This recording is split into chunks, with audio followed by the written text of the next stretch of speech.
రాష్ట్రంలో తెలుగుదేశం కూటమి ప్రభుత్వం ప్రతి అంశాన్ని డైవర్ట్ పాలిటిక్స్ చేస్తుందని సాక్షి డిబేట్ లో జరిగిన అంశాన్ని పార్టీకి సంబంధం లేకపోయినా వైఎస్సార్ కాంగ్రెస్ పార్టీకి జగన్ కుటుంబానికి చుట్టి రాజకీయాలు చేయడం సరికాదని మాజీ మంత్రి మేరుగు నాగార్జున అన్నారు. ఈ నెల 6వ తేదీ సాక్షి ఛానల్లో జరిగిన డిబేట్ కార్యక్రమంలో అనలిస్ట్ కృష్ణంరాజు మాట్లాడిన మాటలు అభ్యంతరకరమని సాక్షి ఛానల్ తో పాటు వైఎస్సార్ కాంగ్రెస్ పార్టీ శ్రేణులు కూడా ఖండించినట్లు తెలిపారు. వైఎస్సార్సీపీ కార్యాలయంలో జరిగిన మీడియా సమావేశంలో ఆయన మాట్లాడుతూ సాక్షి ఛానల్లో అనలిస్ట్ కృష్ణంరాజు అమరావతి మహిళలను అనుచిత రీతిలో కించపరిచిన విధానాన్ని వైఎస్సార్ కాంగ్రెస్ పార్టీ తీవ్రంగా ఖండిస్తుందని అన్నారు. అనుచిత వ్యాఖ్యలు చేసిన అనలిస్ట్ వైఎస్సార్ కాంగ్రెస్ పార్టీ వ్యక్తి కాదని, దానిపై అతను వివరణ ఇచ్చిన, క్షమాపణ చెప్పిన, హోస్ట్ గా వ్యవహరించిన కొమ్మినేని శ్రీనివాస్ పై కేసు నమోదు చేసి అరెస్టు చేయడం అప్రజాస్వామి అన్నారు. ప్రతి అంశాన్ని పార్టీకి చుట్టి పార్టీని జగన్మోహన్ రెడ్డి కుటుంబాన్ని ఇరికించి విమర్శించడం హేతుబద్ధం కాదని అన్నారు. ఒక ప్లాన్ గా ముఖ్యమంత్రి మొదలుకుని ఆయన కుమారుడు లోకేష్, డిప్యూటీ సీఎం పవన్ కళ్యాణ్లు రెచ్చగొట్టే కార్యక్రమాలు చేస్తున్నారని అన్నారు. ఒంగోలు అసెంబ్లీ నియోజకవర్గ ఇన్ఛార్జ్ చిండూరి రవిబాబు మాట్లాడుతూ పొగాకు రైతుల సమస్యలపై ఈ నెల 11వ తేదీ మాజీ ముఖ్యమంత్రి జగన్మోహన్ రెడ్డి పొదిలి రానున్నారని, ఆ కార్యక్రమాన్ని జయప్రదం చేయాలని ఆయన కోరారు. ఈ మీడియా సమావేశంలో నగర పార్టీ అధ్యక్షులు కఠారి శంకర్, రాష్ట్ర పార్టీ కార్యదర్శి కెవి రమణారెడ్డి, వైఎస్సార్సీపీ రాష్ట్ర జనరల్ సెక్రటరీ పాలడుగు రాజీవ్, ఒంగోలు నియోజకవర్గ వైఎస్సార్సీపీ యూత్ ప్రెసిడెంట్ మల్లిశెట్టి దేవా తదితరులు పాల్గొన్నారు.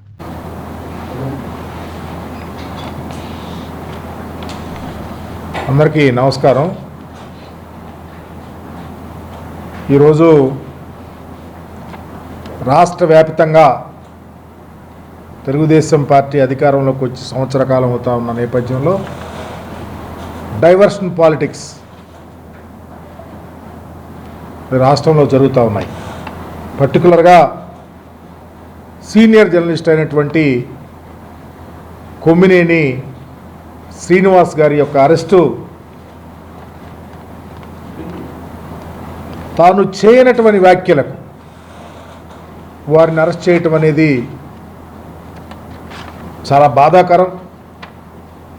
ఎందుకంటే 6th టీవీ డిబేట్లో సీనియర్ జర్నలిస్ట్ అయినటువంటి కృష్ణరాజు గారు మాట్లాడినటువంటి అంశం మీద వెంటనే కొమ్మినేని గారు వారించినటువంటి పరిస్థితిని కూడా గమనించమని అడుగుతా ఉన్నాం. తర్వాత స్వయానా కృష్ణరాజు గారు వచ్చి బహిరంగ క్షమాపణ చెప్పినటువంటి తీరు, పర్టికులర్గా ఆ వ్యాఖ్యలను ఉద్దేశించి వైసీపీ కానీ సాక్షి కానీ ప్రజలకు తెలియపరిచినటువంటి తీరుని మర్చిపోవద్దని చెప్తా ఉన్నాం. వైఎస్ఆర్సీపీ ఖండించింది, మరి అలాగే సాక్షి మీడియా కూడా పర్టికులర్గా ఆ విషయాన్ని కృష్ణరాజు గారు మాట్లాడేటువంటి అంశం తప్పిదం ఉంది, వారే బహిరంగ క్షమాపణ చెప్పారు. కానీ దానిని తీసుకొచ్చి జగన్మోహన్ రెడ్డి గారి మీద, వైఎస్ఆర్ కాంగ్రెస్ పార్టీ మీద రుద్ది శవాల మీద పేలాలు ఎదుర్కోవాలన్న ఆలోచన రావటం అనేది చాలా బాధాకరమని తెలియపరుస్తూ ఉన్నా. ఎందుకంటే 6వ తారీఖు జరిగిన 34 గంటలు తరువాత రాష్ట్రంలో మరలా టీడీపీకి సంబంధించినటువంటి మీడియా, సోషల్ మీడియా రియాక్ట్ అయ్యింది. వెంటనే లోకేష్ గారు ట్వీట్ చేయటం, వారు స్పీడ్ అందుకున్న తర్వాత రాష్ట్ర వ్యాప్తంగా కంప్లైంట్లు పెట్టడం, తర్వాత స్వయానా ముఖ్యమంత్రి గారు నెక్స్ట్ డే రియాక్ట్ అయ్యి చర్యలు తీసుకుంటామని చెప్పటం. అదే రోజు 1:40కి ముఖ్యమంత్రి గారు చెప్తే 3:45కి పవన్ కళ్యాణ్ గారు ఆయన ట్వీట్ చేయటం, తర్వాత మీడియాలో మాట్లాడటం. అంటే ఇది ఒక ప్రాసెస్ లాగా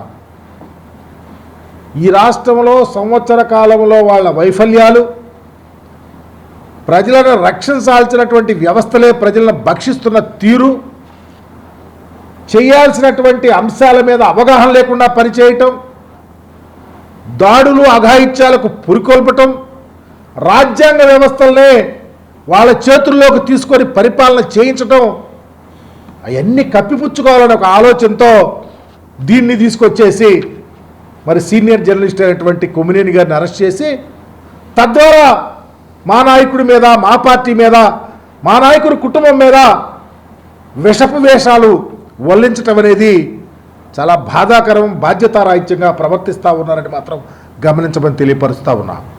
ఈరోజు రాష్ట్రంలో మీరు చూసాం, ఎక్కడ మీ ప్రభుత్వంలో సంఘటన జరిగితే రియాక్ట్ అయినటువంటి తీరు ఎక్కడన్నా ఉందని అడుగుతా ఉన్నా.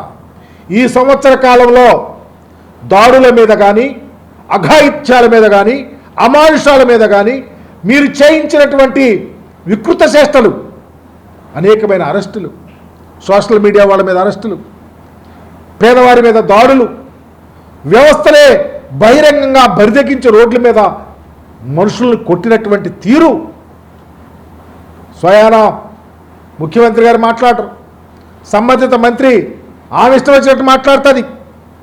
ఎక్కడ రాజ్యాంగ వ్యవస్థ నడుస్తూ ఉందని చెప్పని అడుగుతా ఉన్నా. ప్రజాస్వామ్యబద్ధంగా పరిపాలన ఎక్కడ జరుగుతూ ఉందని అడుగుతా ఉన్నా. ప్రజాస్వామ్యంలో చట్టాలు మీ చుట్టాలుగా తీసుకొని పరిపాలన చేస్తున్నారే కానీ చట్టాలు రాజ్యాంగబద్ధంగా ఎక్కడ ఇంప్లిమెంట్ అవుతా ఉన్నాయి చెప్పని అడుగుతా ఉన్నా. అందుకనే ఈరోజు ప్రజాస్వామ్యం అపహాస్యం అవుతా ఉంది, వెర్రితరలేస్తూ ఉంది, రెడ్ బుక్ రాజ్యాంగం నడుస్తూ ఉంది. అందుకనే ఈ అరెస్టులు జరుగుతూ ఉన్నాయి, అందుకే ఈ దాడులు జరుగుతూ ఉన్నాయి, ఈ అఘాయిత్యాలు జరుగుతూ ఉన్నాయి, ఈ అమానుషాలు జరుగుతూ ఉన్నాయి. వ్యవస్థ చేతులెత్తేసిందని చెప్తా ఉన్నా. అనంతపురం జిల్లాలో ఒక ఇంటర్మీడియట్ మహిళ అమ్మాయి గ్యాంగ్ రేప్ తెలుగుదేశం పార్టీ వాళ్ళు చేస్తే ఎందుకు చర్యలు తీసుకోలేదని అడుగుతా ఉన్నాం. సత్యసాయి జిల్లాలో 9 సంవత్సరాల అమ్మాయి మీద, పసికూర మీద అఘాయిత్యం జరిగితే వాళ్ళు కంప్లైంట్ ఇవ్వటానికి కూడా భయపడ్డారంటే మీరు న్యాయ వ్యవస్థ లేకపోతే చేతుల్లో తీసుకొని అన్ని వ్యవస్థలు మీరు చేతుల్లో తీసుకుని మాకు న్యాయం జరగదు అని భయభ్రాంతిలో ఈరోజు కంప్లైంట్ లేని పరిస్థితి వచ్చింది. దీనికి కారణం మీ ప్రభుత్వం చేతగాని తరం కాదని అడుగుతా ఉన్నా. ఇవే కాదు, ఇకపోతే రాజ్యాంగ వ్యవస్థలు చేతులకు తీసుకున్న తీరు ప్రజలంతా చూసాం. ఇక ప్రజాస్వామ్యంలో మీరు చేయాల్సినటువంటి పరిస్థితి, ఈరోజు రైతుల పరిస్థితి. రైతు ఎక్కడన్నా ఈ రాష్ట్రంలో హాయిగా బ్రతుకుతా ఉన్నాడా? ఏ పంట వేసిన రైతైనా వ్యవసాయం మీద ఆధారపడి బ్రతికే వాళ్ళు వ్యవసాయం పండుగలాగా ఉండాలని కోరుకుంటారు. ప్రభుత్వం దానికి ప్రోత్సాహం ఇస్తూ ఉంటుంది. అప్పుడు డాక్టర్ రాజశేఖర రెడ్డి గారు కానీ, జగన్మోహన్ రెడ్డి గారు కానీ వ్యవసాయాన్ని పండుగలాగా చేస్తే చంద్రబాబు నాయుడు గారు దండగలాగా చేస్తున్న తీరు, దాని మీద ఎందుకు మాట్లాడలేకపోతా ఉన్నారు అడుగుతా ఉన్నారు. ఒక ప్రక్క ప్రజాస్వామ్యాన్ని అపహాస్యం చేస్తూ ఉన్నారు, రెడ్ బుక్ రాజ్యాంగాన్ని వస్తూ ఉన్నారు, వ్యవస్థలు మీ చేతిలో తీసుకుంటా ఉన్నారు.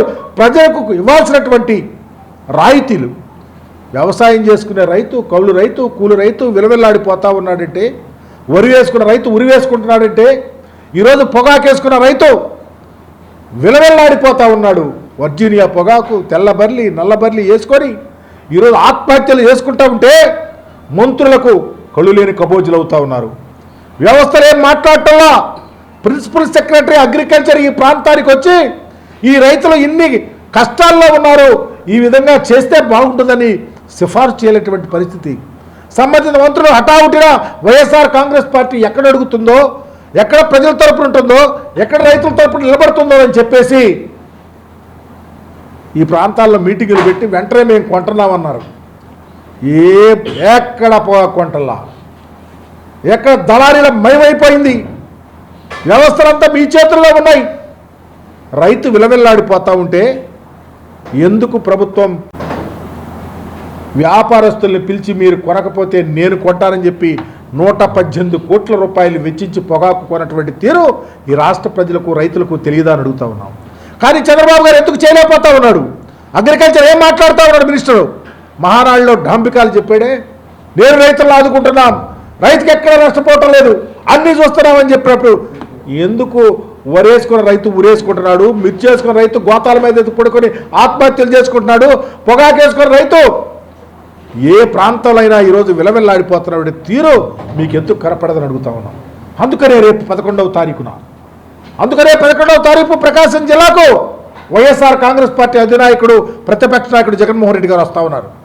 రైతులను ఆదుకోవాలని, ప్రభుత్వం స్పందించాలని, పొగాకుకి గిట్టుబాటు ధర కల్పించాలని, పొగాకు వేసుకున్న రైతు బ్రతకాలని, వ్యవసాయం మరలా విలువలాడాలన్నా మరలా విరాజిల్లాలన్నా రైతులను ఆదుకొని ప్రభుత్వం స్పందించి మార్కెట్ ద్వారా పండిన పంటను కొని మద్దతు ధర ప్రకటించి ఈ రైతు పల్లెటూరులో బాగుండాలని, వాళ్ళు రాబోయే రోజుల్లో మరలా ఈ ప్రాంతంలో ఒక దీపికల దాకా నిలబడాలంటే ప్రభుత్వం అండా చేయూత కావాలి.